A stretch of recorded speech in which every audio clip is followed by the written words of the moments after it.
going to go ahead and get Shen. We talked about kind of some of the changes that Shin has seen on the most recent patch. Again, his taunt cooldown I think is the biggest one. There's less energy required, so you can get more rotations of your taunt through in these late game team fights. Likewise, his passive has been adjusted to make his lane phase a little bit more desirable. Yeah, and Shen is a strong pick. He brings a lot to a team comp, split pushing potential, big ultimate, good team fighter there as well with the changes to his taunt. So all around pretty good guy. Well, that's Koro's Nah back there again, and a Braum there for Mako. Excited to see Mako on a champion like Braum that's seen, I guess, some quality of life changes recently. But I had one rule in the spring split of the LPL. No. Don't give Koro Nah was the rule, and that's what he's got in this game. Yep. He has an absurd win rate. I think the last time I checked it, which was a few weeks ago, it was something like 17-3. So when you listen to the Chinese casters actually do the LPL, the only words that you can point out is ban Nar. Ban Nar. Well, it makes a lot of sense here as LGD scrambling to put together their last few picks. People are actually going to get Alistar here quite late, and they were considering Ezreal, but instead they'll go for the Sivir, which makes a lot of sense. LGD put together a fine comp here in game 1. I actually really like the fact that Braum was picked, though, as opposed to Alistar. I think Braum's actually a great matchup to Ali, because when Ali goes in on the AD carry or tries to set up for his big wombo combo with his WQ, Braum can just easily reposition himself onto his AD carry or help stall out the enemy AD carry. So I think that there's a lot of counterplay available. Yeah, Braum, again, kind of got some, I guess, buffs in like the fact that he's similar. His Q. Yeah, his Q is basically reverted to how it used to be. So just a much better support to play, a little bit stronger in the early game, just all around always a good guy. But Pawn gets his pick of mid laners here, and he's already got a smite. Ezreal's locked in. That's going to be Runeglaive Ezreal once again. And we're finally going to see the Runeglaive Ezreal. Seen it once today, I think Xiao who played it in the first game.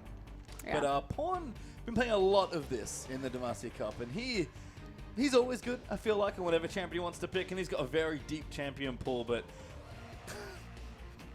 I like this a lot. The aspect though that I really want to the aspect though that I really want to touch on is we talked about, you know, kind of the difference between Baimi and Clearlove's relationship versus Pawn and Clearlove, and how when Pawn is on the starting roster for EDG, it allows Clearlove another gank option. If you're playing Runeglaive Ezreal with Smite, you've already forfeited your matchup. Yep. No matter what. Just because in you, the summoner spells alone, we see Godby on the other side taking the Ignite versus the Smite, you're not going to win that trade. Likewise, you're going to itemize into Trailblazer before you go into your Runeglaive just to keep up and to farm. So that completely cuts off any sort of option or pressure that Clearlove can force onto that mid lane. Yeah, and instead just has to wait around. But if Pawn gets going, it's going to be real good there, and this will be a mid lane matchup to watch here.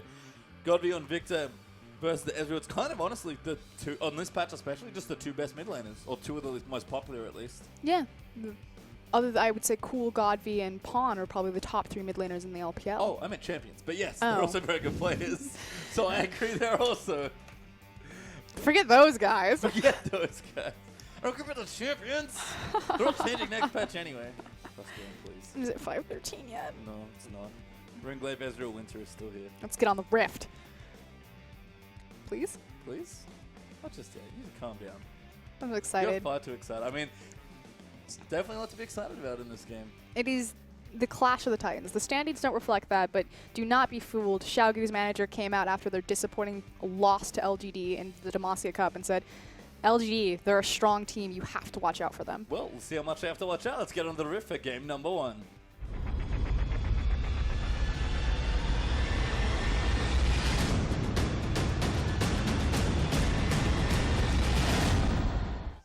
And welcome to a pause.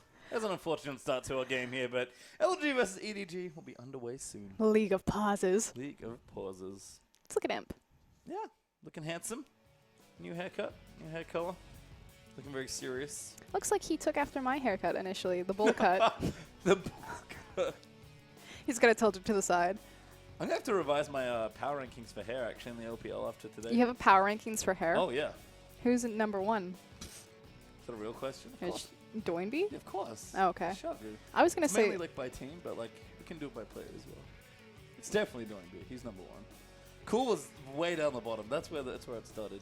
Although I think Cool's risen a few ranks recently. I think he's cut his hair fairly recently as well. He's like at least like trimmed it back. It was an overgrown hedge for many weeks. I was really disappointed.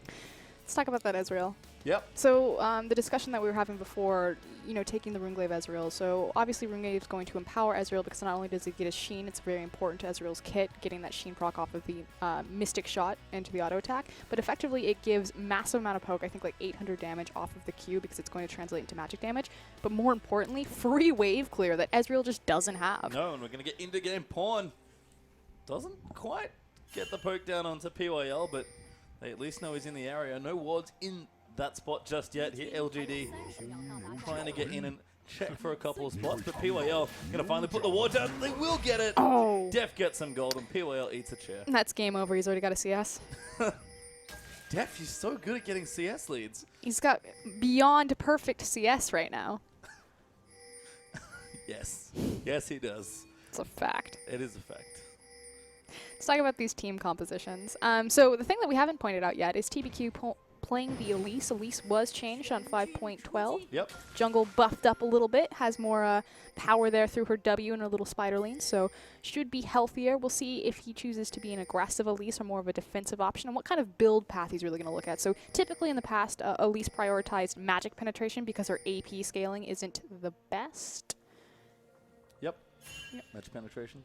Magic But penetration. yeah, I mean, lots of tanky builds there as well, kind of after those changes. So the other one as well, of course, on this patch is that Did he start W? you get extra damage Pawn.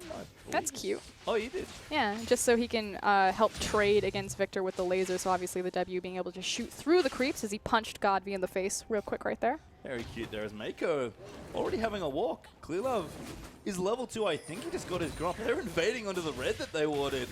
Godv really can't do anything. Neither can Pawn, but that's just fine here for Roman Rek'Sai. Yeah, they're trying to... Oh, whoa, wow. knockup comes in there. TBQ already taking damage, and he's dead as Koro comes in as well to get the red buff. So the idea is that LGD did the lane swap, and they were trying to take their buff as quickly as possible before EDG could react and then move onto the strong side of the map. But again, against a Rek'Sai has one of the fastest jungle clears available, as well as the Trimmer sense to just walk into the enemy jungle and find the first blood. And Godv barely misses getting the chair there by Braum as that Winter's Bite doesn't quite connect, but Mako at least shows a bit of love there to the mid lane. Might be coming back actually as Clear Love on Koro. Acorn, why are you here? Acorn. He's between two towers. He's not close enough to deal any aggro. Level 1 Shen. He's dead. Hyper gonna proc. Koro's coming in. Taunt does land. That's good damage there. Clear Love is going to die. Acorn gets the trade. Best case scenario right there.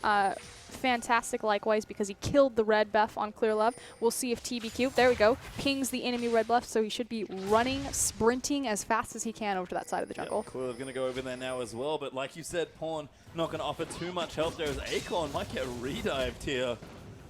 Way too dangerous. Koro has not left the bottom lane, and Imp is not going super hardcore on that push in the top lane. So EDG punishing nicely here. Here we go though, LGD getting their footing back. See if TBQ's able. No, he's gonna pull out. I think Clear Love has Smite. Godv is doing a good job as well, applying pressure onto Pawn to make sure that Pawn can't get over there and help him. But if Godv doesn't rotate, yeah, this is a weird 1v1, but I think Clear Love has it right now. Did lose the red buff. Yeah, he's just stalling out. So again, Godv's just locking down Pawn to make sure that Ezreal can't walk over there, and they're stalling out long enough for PYL to get over there and assist him. But Koro is sprinting. Koro's actually back. He's made his way back here at level 2. So an interesting 2v2. Smite back for both junglers there as well. Who's going to get it? Smite goes down, I think. No, Clear Love got it. Did get the buff back. And now TBQ has to get up, but Godv's coming in. Imp also going to collapse. There's a Spiderling needs an auto attack. Good poke though from Pawn. Koro gets the hyper proc there from the boomerang. And TBQ level 2 has to keep running. Koro gets another speed up there, this time from PYL. 1v3 the Nut pushing them out as Mako's up here as well. LGD attempting. So is Deft. What is this? Lane swap, it's fine. Okay. Lane swap, it's cool. LGD attempting to get their footing back and in control of the jungle after the first blood goes down for TBQ, but unfortunately just not able to outmaneuver EDG, doing a great job pulling their resources appropriately.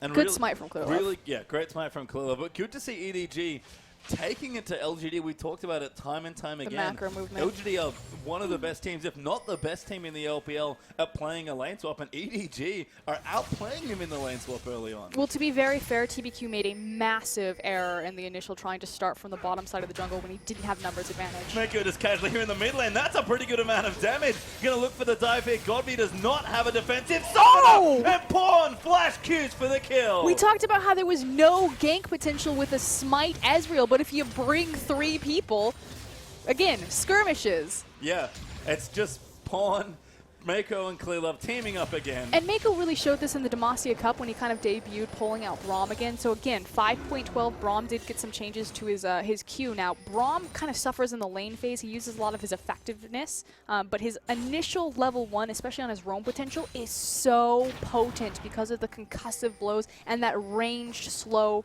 into the stun, into the bonus magic damage, which pretty much just punished Godby there. Yeah, you could see Victor nowhere really to go, and Victor is quite immobile as a champion just in general, so can be vulnerable to those sorts of ganks. EDG doing work here in the early game, have about 700 gold in the league, which isn't massive, but they are playing LGD around their map, and that's LGD's game normally. Yeah, but this is telegraphed effectively. This is exactly what EDG did in Demacia Cup when Mako picked up Braum. It was an initial early game roam where for the first, 6-7 minutes, he was just running around the map, ganking lanes. And that's one of Mako's specialties. We talk about PYL being a good roamer. He's great when it comes to that, but PYL's been doing a lot less roaming, I feel like, in general, and Mako, he's always been a good roamer. Well, the issue is that PYL's been around, but his jungler got first blooded, and so he was already behind. So yeah, PYL's there for his team, trying to be present, as they're contesting the enemy red buff, but TBQ's already failed. Yeah, Koro and Akon gonna meet once again. Koro gets his back cancelled as Akon gets a bit aggressive, but top lane is fairly even in CS. I like the double Doran's Blade though from Koro. Keeping it cute, nice and aggressive early on in the lane. When you're never going to lose lane ever, double Doran's. Yep, double Doran's here for Koro. Speaking of not losing lane, so typically there's been a couple different variations of mid lane Runeglaive Ezreal. Looks like Pawn is going to prioritize the Sheen first because he had enough gold for it as opposed to the Trailblazer, so he is looking to put some fight up in this lane before he looks for his farm. Like you already explained, Koro actually goes Mega Knight, PYL gets aggressive, so pretty ambitious kill to try and go for here for LGD, but like you said, Runeglaive Ezreal just takes a while to get going. You need your first few items, and Sheen is simply the best of all your bad choices as far as early itemization goes. It's the one thing item actually does something. We've seen this a lot with Smite laners. Actually gives you battle stats. Yeah, exactly, which is what Pawn wants, and got it nice and early thanks to make it a sweet gank. Completely turned the dynamic of this mid lane, upside down. This isn't typically what we'd be expecting, especially because without the Runeglaive passive, Victor should have the push potential. But again, it all goes back to what do EDG excel at? It's these skirmishes when they have Pawn. And immediately you saw the 3-man roam into the mid lane. That damage is disgusting as well as Godby. Going to get forced up there by Pawn, who did have blue buff in and amongst that all as well, remember. So plenty of early leads. I think Clearlove just passed that one off early. Oh, swap back once again here in the bottom lane as PYL. Good double pulverize there. TBQ's down as well. Tower's getting low. LGD are going to try and go for the all-in. Depth has to be careful. Stand United used there as well. PYL will die there. They'll get the trade, but the teleport's going to be too late. Koro can't join in. Hero minion right there. Grabbed the repel from TBQ. So again, the big thing about Elise, oh my god, Pawn.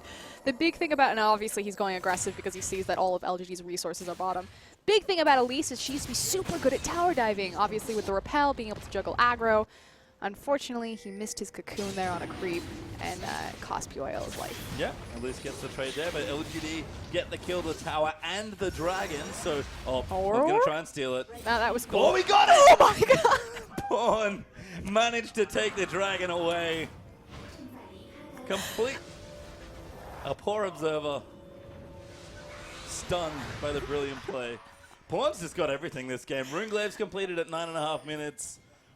He's getting everything he wants on a carry champion, nonetheless. Like, we don't see Pawn play hard carry champions that often, but Runeglaive Ezreal on this patch is pretty hard as far as carry potential goes. My favorite part about that was just Corky cruising down on the way. Hey man, riding in, trying to get some tower damage here as Deft and Mako want to make a bit of a difference, but can't get it done. Fade so done for Deft here. They're going to try and answer for this turret. I'm cool, I'm good. So Pawn taking the steal off of that dragon, that's obviously massive right there. Coming up huge already with this Ezreal. He's doing a good job. Watch every time that he throws the ultimate. Faker does this obviously as well. Any competent Ezreal player will. Tips for solo queue, you step back into Fog of War, you make sure that you're not throwing it on the creep wave because you don't want to give vision of the channelable ult. Yep, you want to do max damage with it as well. Exactly. So Pawn, seasoned AP Ezreal player. I'm sure he's got about 200 games played at this point. That man spams champions, let me tell you. He's been playing a lot of the champ recently. Looking good so far here. Probably looking for Luden's Echo next. That was the one thing on this patch that's different to your current live. Is that build is still really silly.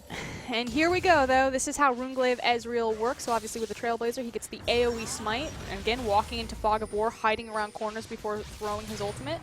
It gives Ezreal wave clear and AoE damage on his Mystic Shot. It's pretty absurd, as well as the Sheen proc. Yeah, so you just get everything you need here. Q now's magic damage, everything's looking good, and Pawn looking okay there as Mako actually pops the ulti onto PYL. Also does have his ulti, is now going to use it as Cocoon. Will miss there for TBQ. Clearlove though going to get initiated on Imp. Doing a decent amount of damage as Def around the side looking for a flank. TBQ repels down. He's found Mako though. They're trying to chase out Clearlove, but they don't have quite enough damage. TBQ will finally get it, but Pawn's joined in as well. Godby also in the mix as Mako's gotten a little too low. Pawn trying to dash around a corner, but he's not quite safe enough, and Pawn low on mana, needs his blue buff. Oh, that was so clever. He got mana back from the Runeglaive, but it wasn't enough. Actually, it might be as they go back in. PYL though going to get Stand United on top of him. Deft needs to keep cutting around. Still doing decent damage, but Acorn's going to lock him up. Korra can't teleport in. And that might be all she wrote. Deft still getting chased down. Godby going to flash in, and he'll get the kill. Godby with the flash over the wall into the laser. Beautiful play from LGD. We talked about how EDG, they're the skirmishing team. They got it going early for them. What do LGD do? They group up as 5, invade the blue buff, and take the lead. Yeah, and Pawn going to come back in now, clear out some of the waves, smite down the creeps and keep them out from under the tower. Koro trying to get the top tower now as well to equalize the goal, but right now LGD leading by about 1,000 gold. The Imp going to make it a little closer as Clearlove gets a kill, 1v1. Hello, Mako? I just wanted assist, guys. Nope, didn't get one. Clearlove got the kill there instead. He was sniped that. He did. He was trying for it as Pawn gets blue buff. We'll thank his jungler for that and go back on his merry way to lane. And with that kill, LGD now only 600 gold ahead. Okay, so let's kind of reestablish where are we at, what is going to be the most important objective. Tower advantage to LGD, Dragon advantage to EDG. The most important tower left up on the map for LGD is going to be that mid-tier tower, which is why you see PYL just casually strolling through looking for the pulverize. Yeah, this is Alistar's real strength now. He's fine roaming in the early levels, but level 6 can just tower dive with impunity. And more importantly, this is LGD's real strength. The shot caller, the captain of the team, PYL, micromanaging very much in a Reaper style. As soon as he's unlocked and allowed to get involved with the team, LGD make things happen. Yeah, we'll see what PYL can make happen in this game as Pawn has to stick to mid lane for a little while longer. He's got his first big item, but needs to get to the Ludens or the Lich Bane or the Death Cap, whatever he wants to go with next. But does still need some time to farm up, and so does Godby. But right now, mid lane is just sitting pretty, farming away. Godby doing his best to try to block with these creep waves and avoid the massive AoE that the Runeglaive is supplying. That said, with the upgraded Hex Core, as well as some bonus AP from his Fiendish Codex and level 10, he's able to clear that wave in one fell laser. So lots of wave clear walls in the mid lane. Probably expecting Taz to stay up for a while as Koro Hex Drinker in the top lane actually. With a Ruby Crystal there as well. Expecting to get a bit scrappy maybe as Akon. He's just been farming up a Storm now. Behind actually on Koro by quite a lot, but already has that quick Sunfire cape. And that's very important that he itemizes Sunfire first, just because it's not a very cost-efficient item for the stats that you get to itemize it late game. Typically you'd want more of like a Frozen Heart or a Randuin's, particularly for Shin in that case, because he's not going to get a ton off of the mana, obviously.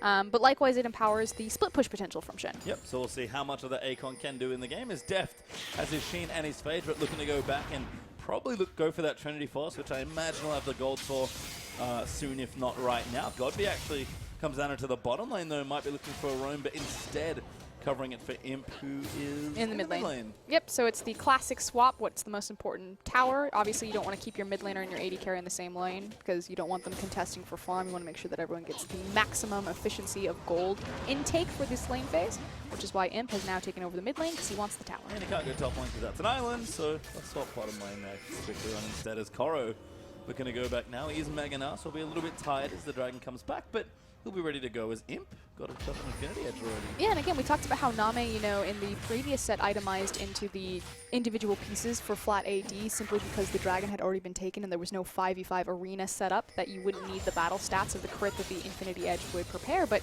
the reason why Imp looks for the Infinity Edge is, lo and behold, the Dragon is up. And another ulti there from Pawn's going to keep the wave dead as LGD are trying very hard to brute force down the mid lane turret, but AP Ezreal, kind of annoying. Runeglaive Ezreal, extra annoying to try and take the turret against. More importantly though, LGD with Imp itemizing into the Infinity Edge, it tells me that they want to fight for this Dragon. Well, it's a really tricky fight here. Def's got his Trinity Force completed. Godby going to get his blue. Has Nomicon as Akon with the Sunfire. The blue buff. But again, the fact that Acorn, you know, attempting to pass over the blue, leashing it for him, while TBQ cannot leave the bottom side of the map, you know, can't go over with Godby to assist him because they want to fight for this Dragon. So their plan is set. Well, EDG just want to fight by the looks of things. Everyone's grouped together. Korra's got a nice rage stack build as Imp. Just missing the shield there on the Prey Seeker, but not going to get himself killed just yet. Lag. Got a lag there for him, possibly. Just lag. EDG going to start this Dragon up now. Okay, here comes the ping. It's all going to be about the Stand United and how On the Hunt is used, and if Victor can get in position, or they're just going to be late. Dragon's already dead. They've got 2 smites. Don't forget as PYL goes in. Massive 3-man knocker, but Pawn just going to kite back. Maker with a good ulti as Korra's come around the side with the flank. TBQ's gotten the kill. Rek'Sai, though, is going to take out Victor, and now Korra going to gnaw them away, but he needs to buy more time. Flashes in for Imp. Def going to come in. We'll take him out. Akon gets the taunt, though, but TBQ getting chased down. PYL will die to Pawn. And right now, LGD getting run over in this team fight. Already 3 for 2. Akon gonna make it 4. EDG get everything they want. And the biggest issue is the fact that Godby went down way too early in that fight. Set up a nice Chaos Storm in the backline to zone Corki and Ezreal out for a little bit. But both those AD carries are so mobile, they're able to quickly get around the terrain and back into the fight. And that's what happened. Koro picked a good spot for the flank, managed his rage exceptionally well, and didn't even need the team fight Nara ultimate that time, just had the disengage one. And with that team fight, it'll not only mean the Dragon because LGD just didn't pull the trigger quickly enough, but also the mid-tier tower. EDG starting to take full control. Yeah, you can see equal in towers now, but EDG have the important mid lane turret. 2 Dragons up, and all of a sudden, about 2,000 gold up for EDG, who were behind starting this game. LGD had a gold lead at one point, but right now momentum and lead all in EDG's court. We'll see if they're able to get a counter push going onto the mid lane. Should be fairly difficult, especially because never mind, Pawn doesn't have the ultimate available. Nope, but he's got a Ludens. We're going to watch this again.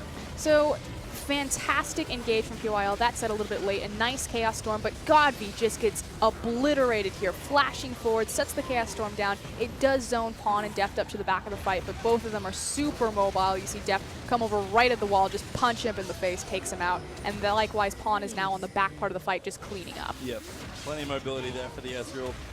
Pawn's able to make sure he gets all those away, and Acorn finally going to get chased down. One last wallop.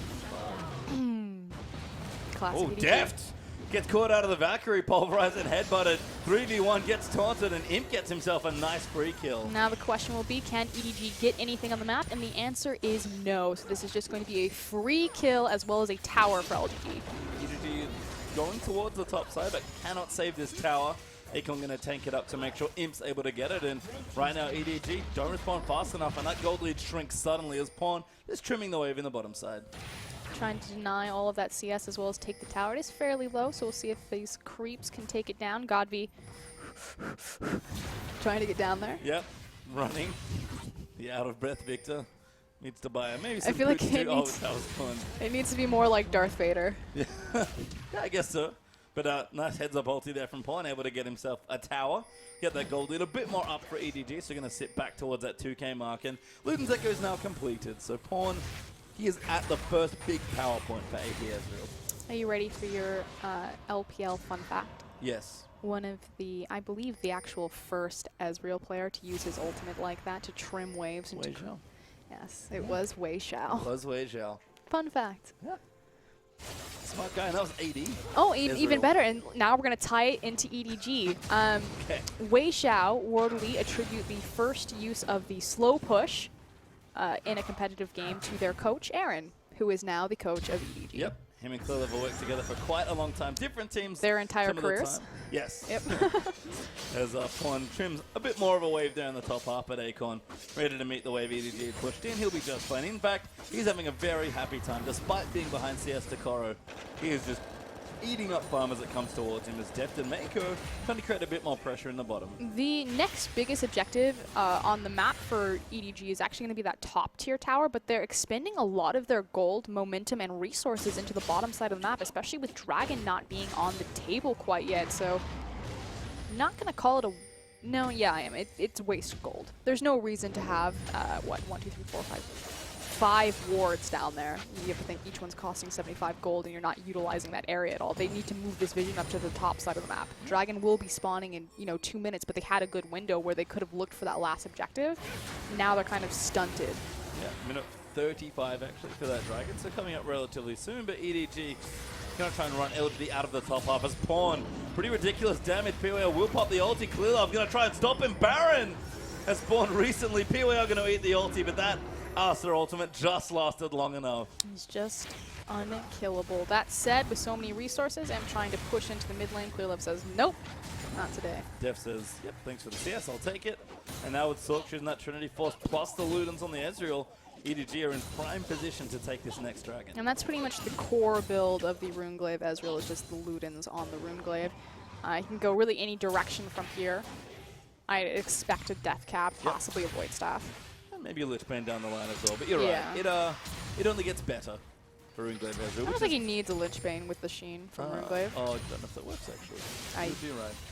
Never mind. My dreams all been shattered. It's too much twisted fate.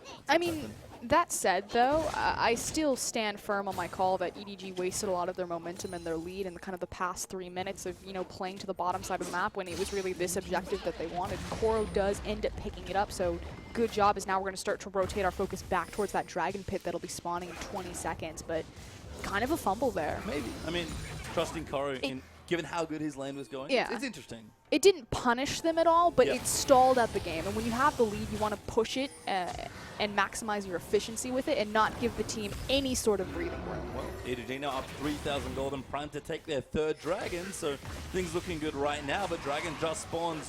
Shen can join in, Acorn's going back to base. Koro ready with his teleport and a good amount of rage. EDG going to start it up again, but Mako's getting chunked. Yeah, has to be really careful. Koro is sitting in base. He does have the home guard available. He's looking for the flank teleport. The problem is that he doesn't have any rage. Here he comes. Yeah, he just lost it waiting in base, but he'll come back down to zone them out and build up more of it. Throws out a boomerang. Dragon will go to EDG again. Those double smites helping out as Koro almost hops over the Spiderlings, but gets TBQ. Imp's going to force to ulti there. The spell shield's going to save him from Ezreal. Koro dives back in, gets a 3-man ulti, and they'll just keep going in. Koro taking the tower, gets caught up by the gravity field, and he'll get popped back. The first kill actually goes to LGD.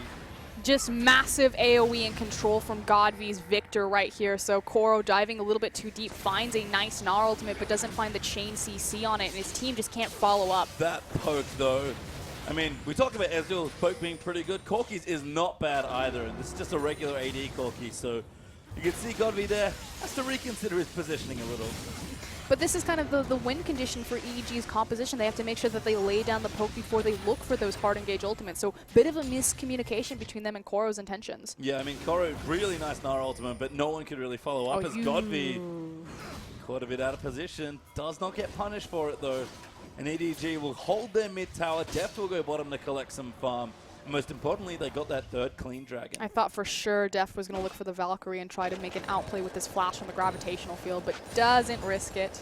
No, a little too risky. Instead, pops down to the bottom lane, gets his farm, and is well on his way to his second item, which looks to be Blade of the Room. Godby trying to be really sneaky, hiding in the brush, waiting for Deft to approach. Doesn't have his Chaos Storm available, but all he needs to do is land a nice gravitational field. Deft has all his summoners. I don't know if Godby really wants it. Instead, we'll just take the farm, which is a bit more appropriate. Acorn going to take a bit of damage as well. As Pawn's only getting stronger, got cooldown boots with the Alacrity enchantment completed now as well. But you could really see that Godby actually went for a pretty quick, perfect hex core really paid off in that last fight with all the utility. Trying to be very, exactly. Trying to be very cost efficient in his build, and likewise, the big thing that the Hex Core is going to give you, like you said, is going to be the utility, because you have the evolution points to all of your abilities, specifically the gravitational field, which kind of turns it into a little bit of a pseudo shockwave. Obviously, you're not doing damage, but it's going to pull everyone in. Yeah, just a nice reposition on a pretty good stun and zone control ability. It's all good stuff there as EDG. Now playing to the top side of the map like you asked them to. There we go.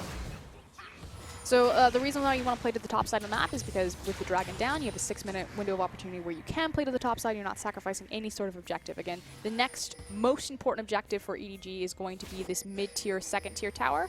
But what they're going to do is they're going to play pressure points between the two different waves, get them pushing deep ward and try to catch LGD out, which is what they're doing to TBQ. Or just all in TBQ. If they kill him here, it's Baron. That's a Q, but PYL's coming in. Imps popped his ultimate. Koro's got a good rage build up. PYL though taking damage. TBQ getting low. Koro dives in. Looks for the Gnar. Kinda gets it, but Akon, he's chasing out Death, but Pawn is dishing out disgusting damage. Chases out Godby, who flashes, but it's not quite enough. Q will miss. Laser is good, but it's not enough as the double kill comes in for ClearLove. And EDG, as that does get a kill, a 4-for-2 trade across the board. The crazy skirmishes that are happening in the backline between Godby and Pawn, that was absurd. That said, what I was talking about is they're deep warding and they're waiting for LGD to make a mistake rotating in between their lanes. Likewise, they also have to be careful of the Baron. EDG were patient, they set a trap, they pick the jungler, and they get the Baron. Akon's here though, have to be careful. Good Valkyrie there from Depth, who's going to pop in some damage. ClearLove, good smite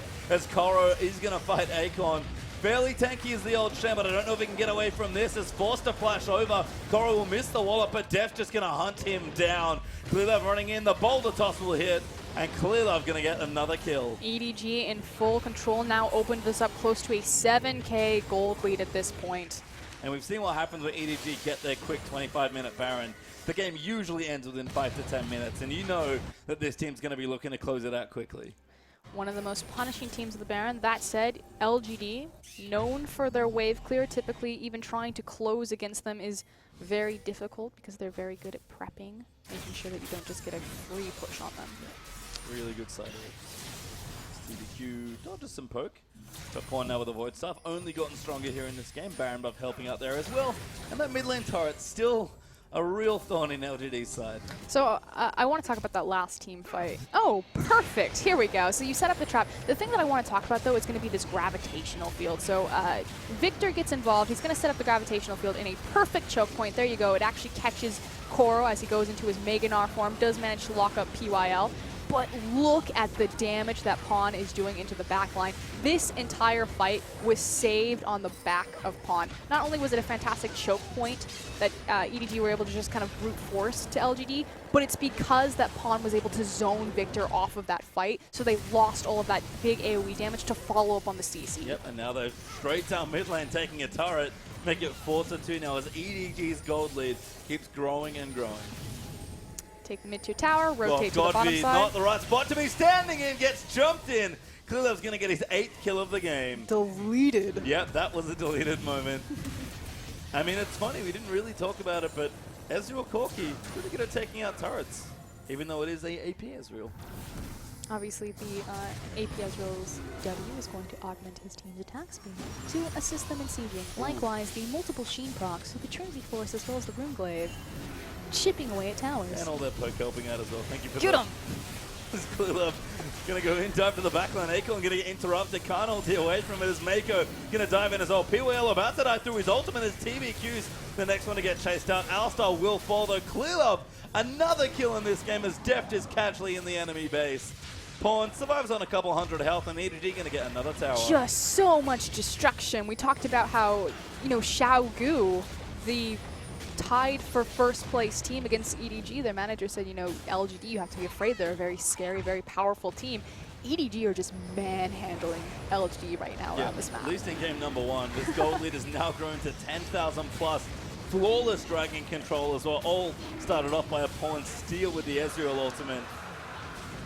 And this game looks almost unassailable for LGD. They're going to have to really work those side waves and batten down their hatches because EDG, they're coming to close out this game. And this is the MO of EDG with their MSI starting roster lineup. We talked about how, Pawn opens up the the mid lane for ganks, even on something like an AP Ezreal with Smite. Doesn't even have an offensive summoner there to assist them. They still manage to get the early kill on Godby in that mid lane, which is already impressive. But even more important, their identity with Koro and just his flanking maneuvers in team fights, which is why Gnar is such a big champion for him, because obviously it empowers crazy CC and crazy engagement. So, I mean, they've only played, what, 4 games together as the MSI roster since their win.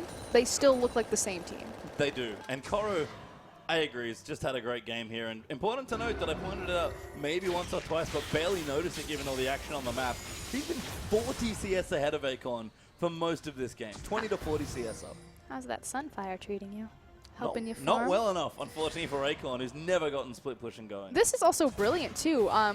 With the AP Ezreal in particular, you know, using your ultimate globally to trim those waves and to kind of control, especially against a team like LGD, who has such great side wave management because Acorn's there, likewise on top of having the Shin with the Sunfire, just kind of as like a soft counter, I guess, to them stylistically. Yeah, makes a lot of sense for the way they like to play. As EDG going to continue roaming through and trying to break that base. That's the one thing that's been missing since that last Baron got taken. But this tower is not safe, LGD. And they cannot make a mistake here. We talked about how Xiaogu made the initial mistake against King on this very same tower. If you die here, it's an inhib. Yeah, Koro rage filled up, looking to dive in. Crowded field down, but doesn't quite zone them away. And EDG has got a couple of pot shots under the turret. We've seen Def rip through turrets time and time again all year long on EDG. And he's very skilled at just weaving in those empowered autos and taking out turrets. Best case scenario for LGD here is that EDG just make a mistake and look for a dive, but that's, I mean, they're praying for the enemy team to make a mistake versus them making the ultimate correct play. Yeah. It's never a place that you want to be. No. But it might be all the LGD have, as Acorn is actually doing a nice job trying to at least apply some pressure to another part of the map. Koro is actually called back. He hits his recall button, and that will force EDG off the siege in the top. Actually gets the turret as well. Akon, nice little play there, just went ignored for a little too long. That said, still 3 to 5 towers. Good play from LGD, again, understanding that we can't overcommit to this. We have to play the super safe, just clear the tower, wait for EDG to make a mistake, and that was best case scenario mistake for them. Yep, I mean, also don't fight EDG. Don't fight. Given the current goal discrepancy, as Raptor will get taken by TBQ. Snipe attempted there from Def, but unsuccessful as Pawn goes back and buys himself a death cap just to make sure that Poke's a little bit stronger when they siege the next turret. And likewise, across from Pawn, you have the itemization from Godby coming out, taking that Void staff fairly early to make sure that he still has an impact into this mid-game. So again, falling behind and having to change up his build path to make sure that he's irrelevant. Yeah, we talked about Koro CS lead. Pawn's actually 70 CS. Oh, that's sad. APS's ultimate does a lot of damage. And Pawn showed it right there with a nice blue buff. Still. Likewise, he's level 18 comparatively to level 16. If only he could smite from that far away. Actually, I guess he did. That's kind of what the ultimate was. As EDG is just going to go straight to Baron. LGD now have another buff to respond to. It's just back up in 15 seconds. You have to be careful that they're about to get flanked. This should be fairly obvious, but they have On the Hunt to reposition. Oh my god. Pawn is doing far too much damage. Like, far too much. We said it. I mean, this is Ezreal's pretty good on live right now, but this is super charged AP Runeglaive Ezreal, and EDG are going to absolutely wreck this Baron. Using the ultimate as not only damage to the only entrance into the Baron pit, but also as a vision tool to check where LGD were face checking to them. I don't know about vision tool, I actually got me to about 60% health. So it was not the worst bit of poke to deter them off the Baron as Koro. Massive flank, it's a 3-man ulti in. Completely caught out as Def gonna get that kill. PYL the next one to fall as Corki gets the double. Now Akon forced to flash out as TBQ and Godby are the next targets. TBQ takes a massive chunk of poke as Pawn is hunting people down. Godby trying to run away as TBQ's already died to Pawn. Kulov gets his 10th kill of the game, and EDG get 4 kills. And LGD were at half health pretty much across the board because Pawn nailed 5 members with his ultimate. This is the team that won MSI. Why is Koro? Yep. Teleporting to the minion wave because LGD know that the game's about to end and surrender game 1 to EDG. In a dominant and controlling fashion. From level 1, getting the first blood on TBQ, EDG never let up. No. planned it perfectly, read the lane swap, got the buff, punished the mistake, got Ganked Maker the one mid locked, lane. ganked the mid lane. Pot only needed one gank, but that one gank helped so much there. And all of a sudden, that AP Ezreal with the Runeglaive, it takes time to get better. Needed one gank to get accelerated, and that was all EDG really needed, it seemed like. Came back with the Sheen, had the blue buff, just continued to abuse, and Pawn, you know, giving him the resources, making sure that he got the initial early ganks, got him through his lane phase, that team fight, forcing Godv out of there so early, turning that into a Baron for his team. Fantastic performance. Yeah, and we haven't talked that much about like Victor counters, I feel like, because we haven't seen that much, that much Victor recently, because he's only really picked up in the last month or so. But if you have a medium range mage, and you have a mage that's hyper long range, like Runeglaive Ezreal, I feel like it's a pretty good matchup for you once you get your items. I mean, I don't want to call it a counter. I definitely think that there is, like you said, you know, you can play around it kind of like a Zir into Victor. It's just, it's so oppressive in control. But again, it's just, you know, you have the options available. But it shouldn't have been there. You shouldn't be able to get an early lane advantage on Ezreal. You shouldn't be able to gank that as the jungler, because if it turns into a 2v2, but we talked about, you know, where is LGD weak? It's in their jungle, and effectively, they got out-jungled from level 1. Yep, EDG, really nice game number 1 there, but don't go too far away. Game number 2 will be just back, and we'll see if EDG can continue being just EDG.